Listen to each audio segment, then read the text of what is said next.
I'm Kyle Meinke, Michigan football beat reporter for Hanover.com, and I'm here today to preview the Wolverines' matchup this week against Iowa.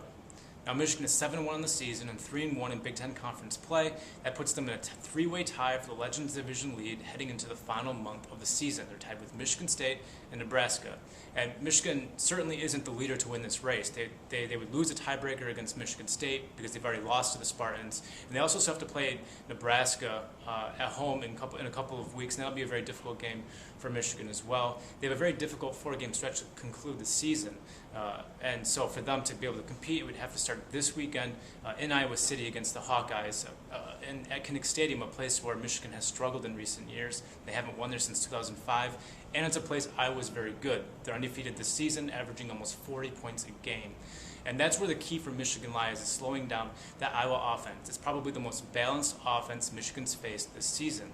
It starts with the running game. Marcus Coker at tailback is a very bruising and forcing runner. And he had 252 yards last week against Minnesota, the best game of his career.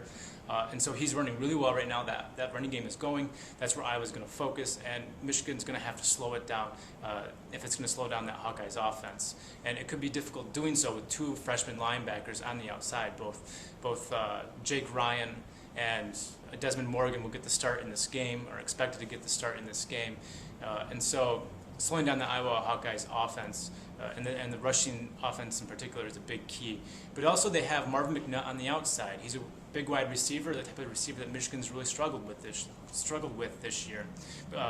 McNutt is 6'4". Nobody in the Michigan secondary is taller than 6 foot. Blake Conis is only 5'10" at cornerback for Michigan. So there's a big disadvantage there. And Michigan, earlier this season, when they faced a big wide receiver like Michael Floyd from Notre Dame, they struggled. Michael Floyd had more than 150 yards of receiving against Michigan in week 2, and so Michigan's going to have to find a way to get stops they haven't gotten in the past against big wide receivers if they are to stand a chance in this game against the Hawkeyes. For Hanover.com, I'm Kyle Meinke.